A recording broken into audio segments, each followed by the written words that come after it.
Manipuri Wari Pambi Senena Tabiribo Pumnamakpu Amuhna Taram Noksari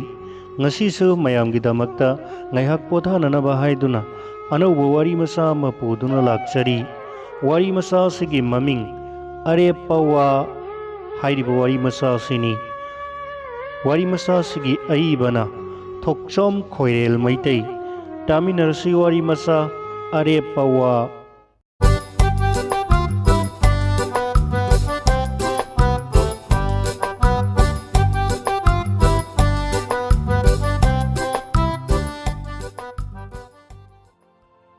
Itaima Renubalagi Yujonpham Maming Sali Magi Nupa Surjitna Hui Amadi Okaktuna Thongatpadagi Sanabadi Awatpa Amada Naidri Ayuki Pungma Paldagi Mi Pamaduna Namidangi Pungnipan Fawadi Yu Thakpa Nupasing Atat Akham Naide Namidang Tengtaraga Yu Thakpa Lakan Basina Roseni Kadai dagi sel khom lubano khangde Rosel gi sel gi khawduda sama satpiga samwa satpiga na pik thana yauri ngasi su rozen pungma pan tarakpa adwaida thongda kak thara I tada surjit thong amakta hangdo une surjit yu khara thaklaga sak pukham athan ba ma charaga tumthakhi baduna masado inam nam thare magi nupida onsinduna haire I Taribra Thongdo Amukta Hangdo U Renubalasu Masanupi Tha Nipalgi Angangado Khom Inbirami Masabu Sumthabiraga Thong Hangdo I Rosen Imung de Sangsila I Renubalana Awang Thangbaka Duda Phak Tharaga Haire I Kayam Thakadawano Rosen Phakaduda Fam Tharaga Haire I Tangkhai Amahana Piu Renubala Nokhai Tawra I Nathanatana tangkhai amadagi henganu ngasigi hidak sidi masindagi hek mathang aduni nayumda hanba ngamdabasu yai hoine chanabado khara yamna piraune chakpu charabro chakki wabu chadrasu yabasibu Renubalana sereng tangkhai amaga glass amaga thangdoraktuna thammi maitalda yairiba khangjaw adudagi Ok manungsa angubado plate amada kotharaga rojen gi mamangda thammi Stain glass asawbadu da ising hairaga sana badugi manakta thammi rojen sana bado matum ama siklaga hairai itaima chanam lairaga di manaw ama ani da pibi uba sanam di loikhre tilhau khara soibirake rojen pramodini kaubi nupi amaga tha ahumuk yumban bagi lambi da khongdaru rabani Lairaba imungni haiduna nupi adugi mamana lona kauthoklaga police oiba amagi atombi oihankhre Pramodiniga kainaraba matung asida Rosen ngauchanari adubu haujikti Rosen yu yonbi Renubalada mieng tawwa haure yu yamna thakningbagi sunate kedana fazarabi maunaha sigi masak yengingbadagi numidang athengba sida hidak thakpala ibani Purkhaudagi win machai ama Satoklaga Mai Churaga Foot Chinglaga Haire Itaima Kaya Tarabage Yamdeda Lupa Kun Mangatare Nahangi Lupa Humpu Amasuaina Pido Basulairi Ngasigi Sitharaga Contra Mangahan Gadaulairi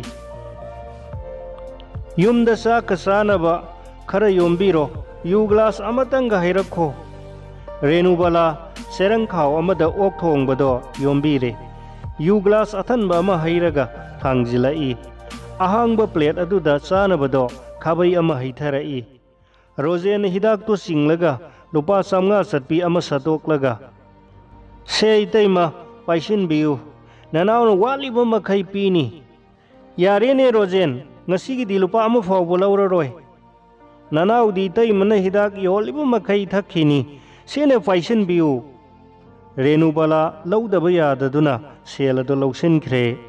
Rojen chanabado aroiba matangi oina sakhala I Renubala na wa makha tarai pung tara tare yumda hananaba tawro Rojen phrang saugala I aina ngaihakda phamba sida yamna famaningdabagi wani ne adugi nati ibungo mi pumna maktubna himna khraba matam asida nangna wari sanaduna Laibase matam chadre haibu wanida ꯑꯗꯨꯗꯤ ꯊꯣꯡꯒꯥꯟ ꯐꯥꯎꯕ ꯊꯤꯟꯗꯣꯛꯎ, ꯑꯩꯁꯨ ꯍꯟꯅꯅꯕ ꯇꯧꯔꯒꯦ꯫ ꯔꯣꯖꯦꯟ ꯐꯛꯇꯒꯤ ꯐꯨꯛ ꯍꯧꯒꯠꯂꯤ꯫ ꯔꯦꯅꯨꯕꯂꯥ ꯄꯣꯠ ꯆꯩꯗꯣ ꯂꯣꯏꯁꯤꯜꯂꯒ ꯃꯄꯥꯟꯗ ꯊꯣꯔꯛꯏ꯫ ꯔꯣꯖꯦꯟ ꯃꯁꯥꯗꯣ ꯍꯥꯏꯔꯦ,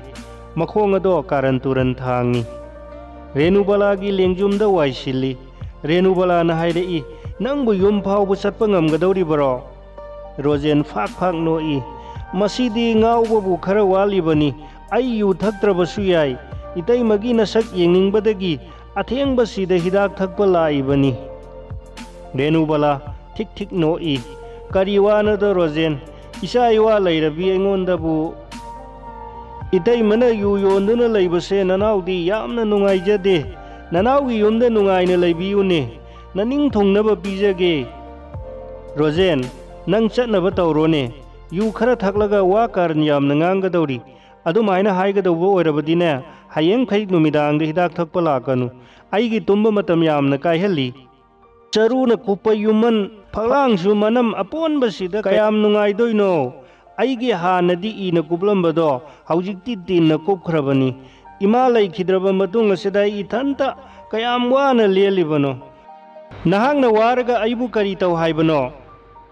ꯌꯨ ꯌꯣꯟꯕ ꯇꯣꯛꯑꯣ ꯍꯥꯏꯔꯤꯕꯁꯤꯅꯤ꯫ ꯏꯄꯨꯔꯣꯏꯕꯅ ꯌꯨ ꯌꯣꯟꯕꯅꯤ, ꯑꯩꯅ ꯃꯇꯦꯡ ꯄꯥꯡꯖꯕ ꯈꯛꯇꯅꯤ, ꯑꯩꯅ ꯇꯣꯛꯅꯤꯡꯗꯅ ꯇꯣꯛꯂꯨꯕ ꯌꯥꯔꯣꯏ꯫ ꯑꯩ ꯏꯇꯩꯃ ꯌꯥꯎꯗꯅ ꯍꯤꯡꯕ ꯉꯝꯃꯣꯏꯅꯦ꯫ ꯔꯦꯅꯨꯕꯂꯥꯅ ꯁꯥꯎꯔꯪꯅꯔꯛꯏ, ꯑꯩꯒꯤ ꯅꯨꯄꯥꯒ ꯈꯥꯏꯅꯗꯅ ꯅꯪꯉꯣꯟꯗ ꯂꯩꯕ ꯌꯥꯔꯣꯏꯅꯦ ꯑꯉꯥꯎꯕ꯫ ꯏꯇꯩꯃꯅ ꯅꯅꯥꯎꯒꯤ ꯌꯨꯝꯗ ꯂꯥꯛꯄ ꯅꯨꯃꯤꯠ ꯑꯗꯨꯗ ꯇꯥ ꯁꯨꯔꯖꯤꯠꯀ ꯈꯥꯏꯅꯕ ꯌꯥꯔꯕꯅꯤ꯫ ꯅꯨꯡꯁꯤꯔꯕ ꯏꯆꯥ ꯑꯄꯤꯛꯁꯛꯁꯦ ꯍꯨꯟꯗꯣꯛꯂꯝꯂꯒ ꯑꯩ ꯅꯅꯥꯛꯇ ꯂꯥꯛꯄ ꯉꯝꯖꯔꯣꯏꯀꯣ? ꯑꯩꯕꯨꯗꯤ ꯀꯩꯁꯨ ꯀꯥꯏꯗꯦꯗ, ꯅꯨꯄꯤ ꯑꯃ ꯊꯤꯈꯤꯕꯁꯨ ꯌꯥꯏ, ꯑꯗꯨꯗ ꯅꯄꯨꯟꯁꯤꯗꯣ ꯌꯨ ꯌꯣꯟꯗꯨꯅ ꯅꯨꯃꯤꯠ ꯆꯨꯞꯄꯒꯤ ꯃꯩꯈꯨ ꯆꯨꯕ ꯀꯥꯗꯨꯗ ꯄꯣꯊꯥꯐꯝ ꯈꯪꯗꯅ ꯌꯨꯊꯛ ꯌꯨ ꯉꯥꯎꯕꯁꯤꯡꯒꯤ ꯋꯥꯊꯤ ꯋꯥꯔꯦꯝ ꯇꯥꯔꯒ ꯃꯤ ꯑꯣꯏꯕ ꯉꯝꯂꯣꯏ ꯍꯥꯏꯕꯒꯤ ꯋꯥꯅꯤꯅꯦ꯫ ꯔꯣꯖꯦꯟ ꯋꯥ ꯃꯈꯥ ꯇꯥꯔꯝꯗꯅ ꯃꯈꯣꯡ ꯑꯗꯣ ꯐꯩꯔꯦꯡ ꯇꯨꯔꯦꯡꯅꯅ ꯊꯥꯡꯂꯒ ꯏꯁꯩ ꯁꯛꯇꯨꯅ ꯆꯠꯈꯤ꯫ ꯔꯦꯅꯨꯕꯂꯥ ꯃꯌꯨꯝꯗ ꯆꯪꯂꯛꯏ, ꯐꯃꯨꯡꯗ ꯀꯥꯈꯠꯇꯨꯅ ꯇꯨꯝꯊꯔꯦ꯫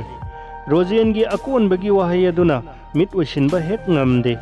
ꯁꯨꯔꯖꯤꯠꯀ ꯌꯨꯝ ꯍꯦꯛ ꯄꯥꯟꯃꯤꯟꯅꯔꯛꯄꯗꯒꯤ ꯌꯨ ꯌꯣꯟꯗꯨꯅꯇ ꯂꯥꯛꯂꯕꯅꯤ꯫ ꯅꯣꯡꯉꯥꯟꯕꯗꯒꯤ ꯅꯨꯃꯤꯗꯥꯡ ꯐꯥꯎꯕ ꯄꯣꯊꯥꯐꯝ ꯈꯪꯕ ꯅꯠꯇꯦ, ꯍꯤꯗꯥꯛ ꯊꯛꯄ ꯂꯥꯛꯏꯕ ꯃꯤ ꯃꯈꯜ ꯃꯊꯦꯜꯅꯤ꯫ ꯍꯤꯗꯥꯛ ꯉꯥꯎꯔꯒ ꯀꯥꯔꯟ ꯇꯥꯔꯒ ꯀꯔꯦꯝ ꯀꯊꯥꯏꯅꯕ ꯃꯤꯑꯣꯏ ꯀꯌꯥ ꯑꯃꯔꯣꯝꯁꯨ ꯊꯦꯡꯅꯗꯨꯅꯇ ꯂꯥꯛꯂꯕꯅꯤ꯫ ꯍꯟꯗꯛ ꯔꯣꯖꯦꯟꯅ ꯁꯦꯜ ꯈꯪꯄꯥꯏ ꯄꯥꯏꯈꯠꯂꯛꯏꯕꯁꯤꯒꯤ ꯃꯔꯝꯗ ꯀꯣꯛ ꯊꯥꯗꯗꯨꯅ ꯈꯟꯕ ꯌꯥꯕ ꯈꯜꯂꯤ꯫ ꯁꯦꯜ ꯈꯥꯏꯕ ꯅꯍꯥꯔꯣꯜꯁꯤꯡꯒꯤ ꯗꯤꯃꯥꯟ ꯂꯦꯇꯔ ꯊꯤꯟꯗꯣꯛ ꯊꯤꯟꯖꯤꯟꯒꯤ ꯊꯕꯛꯇ ꯃꯊꯧ ꯄꯥꯡꯊꯣꯛꯄ ꯃꯥꯜꯂꯤ꯫ ꯃꯗꯨꯗꯒꯤ ꯈꯥꯏꯔꯛꯄ ꯁꯦꯜ ꯑꯗꯨꯅ ꯃꯥꯒꯤ ꯃꯔꯅꯥꯏ ꯁꯦꯜ ꯑꯣꯏꯔꯤꯕꯅꯤ꯫ ꯔꯦꯅꯨꯕꯂꯥ ꯈꯟꯐꯝ ꯈꯪꯗꯦ, ꯃꯄꯨꯔꯣꯏꯕꯕꯨ ꯀꯔꯝꯅꯗꯤ ꯍꯨꯟꯗꯣꯛꯂꯝꯒꯅꯤ, ꯃꯆꯥꯅ ꯃꯔꯣꯜ ꯑꯃ ꯅꯨꯡꯁꯤꯔꯛꯏꯕ, ꯔꯣꯖꯦꯟꯗ ꯌꯨꯝ ꯍꯦꯛ ꯄꯥꯟꯈꯤꯕꯗ ꯂꯩꯀꯥꯏꯅ ꯊꯤꯅ ꯉꯥꯡꯅꯍꯧꯒꯅꯤ ꯍꯥꯏꯅ ꯋꯥꯈꯜ ꯑꯁꯤꯅ ꯀꯣꯛꯄꯨ ꯉꯥꯎꯍꯜꯂꯦ꯫ ꯃꯊꯪꯒꯤ ꯅꯨꯃꯤꯠꯇ ꯁꯨꯔꯖꯤꯠ ꯃꯃꯥꯡ ꯂꯩꯀꯥꯏꯗ ꯌꯨꯝ ꯁꯪꯒꯥꯕ ꯑꯃ ꯆꯠꯂꯤ꯫ ꯑꯋꯥꯡ ꯊꯪꯕꯒꯤ ꯇꯥꯗ ꯁꯨꯕꯣꯜꯒ ꯆꯥꯛꯆꯥ ꯃꯥꯡꯗ ꯌꯨ ꯊꯛꯃꯤꯟꯅꯩ꯫ ꯌꯨꯒꯤ ꯃꯌꯥꯏ ꯀꯥꯔꯛꯄ ꯇꯥꯟꯖꯥꯗ ꯋꯥ ꯀꯥꯔꯟ ꯉꯥꯡꯂꯛꯏ, ꯃꯔꯨꯞ, ꯉꯔꯥꯡ ꯅꯨꯃꯤꯗꯥꯡ ꯑꯊꯦꯡꯕꯗ ꯑꯉꯛꯄ ꯁꯛꯇꯝ ꯑꯃ ꯅꯍꯥꯛꯀꯤ ꯊꯣꯡꯒꯥꯟ ꯃꯅꯥꯛꯇ ꯎꯏ꯫ ꯁꯨꯔꯖꯤꯠ ꯉꯛꯆꯥꯅꯔꯒ ꯁꯨꯕꯣꯜꯗ ꯌꯦꯡꯉꯤ꯫ ꯁꯨꯕꯣꯜꯅ ꯋꯥ ꯃꯈꯥ ꯇꯥꯔꯛꯈꯤ, ꯊꯥꯕꯜ ꯐꯒꯠꯂꯛꯄ ꯃꯇꯥꯡ ꯑꯗꯨꯗ ꯑꯩꯅ ꯃꯄꯥꯟ ꯊꯣꯛꯂꯨꯕꯅꯤ, ꯑꯗꯨꯒꯗꯤ ꯔꯦꯅꯨꯕꯂꯥꯒ ꯅꯨꯄꯥ ꯅꯍꯥ ꯑꯃꯒ ꯋꯥꯔꯤ ꯆꯤꯛꯊꯅꯔꯝꯃꯤꯅꯦ꯫ ꯁꯨꯔꯖꯤꯠ ꯃꯕꯨꯛꯅꯤꯡꯗ ꯃꯑꯣꯡ ꯃꯑꯣꯟ ꯈꯟꯖꯩ, ꯉꯔꯥꯡ ꯑꯊꯦꯡꯕꯗ ꯔꯣꯖꯦꯟ ꯂꯥꯛꯈꯤꯕꯅꯤ, ꯃꯍꯥꯛꯀ ꯑꯣꯏꯔꯤꯗꯔꯥ? ꯑꯊꯦꯡꯕꯗ ꯑꯩꯅ ꯔꯦꯅꯨꯕꯂꯥꯕꯨ ꯍꯤꯗꯥꯛ ꯄꯤꯊꯍꯟꯈꯤꯕꯅꯤ꯫ ꯁꯨꯕꯣꯜꯅ ꯋꯥ ꯃꯈꯥ ꯇꯥꯔꯛꯏ, ꯃꯔꯨꯞ, ꯑꯩꯗꯤ ꯔꯦꯅꯨꯕꯂꯥꯁꯦ ꯂꯝꯆꯠ ꯐꯖꯍꯟꯅꯤꯡꯉꯤ꯫ ꯅꯨꯄꯤꯗꯤ ꯉꯥꯜꯂꯤꯉꯩꯗ ꯋꯥꯔꯍꯧꯕ ꯃꯊꯧ ꯇꯥꯏ, ꯅꯨꯄꯤꯗꯤ ꯑꯍꯦꯟꯕꯕꯨ ꯂꯩꯔꯕꯗꯤ ꯃꯄꯨꯛꯅꯤꯡ ꯍꯣꯡꯒꯟꯕꯅꯤꯀꯣ꯫ ꯕꯥꯃꯣꯟꯅ ꯆꯥꯛ ꯇꯥꯛꯂꯛꯄꯗꯒꯤ ꯆꯥꯛ ꯆꯥꯅꯅꯕꯒꯤꯗꯃꯛꯇ ꯍꯧꯒꯠꯅꯗꯨꯅ ꯁꯨꯃꯥꯡꯗ ꯆꯪꯁꯤꯟꯅꯈꯤ꯫ ꯉꯁꯤꯁꯨ ꯅꯨꯃꯤꯗꯥꯡ ꯑꯊꯦꯡꯕꯗ ꯔꯣꯖꯦꯟ ꯌꯨ ꯊꯛꯄ ꯂꯥꯛꯈꯤ꯫ ꯑꯣꯛ ꯊꯣꯡꯕ ꯂꯣꯏꯈꯤꯕꯗꯒꯤ ꯔꯦꯅꯨꯕꯂꯥꯅ ꯂꯩꯕꯥꯛ ꯍꯋꯥꯏ ꯈꯔ ꯉꯧꯔꯒ ꯆꯥꯅꯕ ꯑꯣꯏꯔꯤ꯫ ꯎ ꯃꯣꯔꯣꯛ ꯑꯇꯦꯛꯄꯗꯣ ꯃꯀꯛ ꯀꯛꯂꯒ ꯊꯨꯝ ꯈꯔ ꯄ꯭ꯂꯦꯠ ꯃꯆꯤ ꯑꯗꯨꯗ ꯊꯝꯃꯤ꯫ ꯔꯣꯖꯦꯟꯅ ꯋꯥ ꯃꯈꯥ ꯇꯥꯔꯛꯏ, ꯑꯩꯅ ꯉꯔꯥꯡ ꯍꯥꯏꯕꯗꯣ ꯃꯦꯟ ꯇꯥꯔꯕ꯭ꯔꯥ? ꯔꯦꯅꯨꯕꯂꯥ ꯏꯄꯥ ꯄꯥꯈꯠꯅ ꯈꯨꯝꯂꯛꯏ, नंगी S ताखिनीने Ibungo Rosen you glass तो फट चिंगलगा हायरई ngasi la ingai sidane arepa ma khangnasi Renubala na saurangna na hairei nangi sibu hidak thakpa lakpra natraga aibu koiba laibra yare chatpi khro selga amata pamjadre Rojen phuk haugatlaga samnga chatpi ani thadaramlaga sauna thokki Renubala selado khongatlaga thong phauba inarakhi Mangonda leplaga haiki Nangi sel se pujakhone aidi sel ahen badi pamde ko Thongal manaktagi Rojena laurami sel gi awat padi laite wali base naha khaktani bema Renubala imungda sangki Surjit to lok khurai kariwari no Renubala mihul ting ting songi karisuna teda aduga tuminna laiki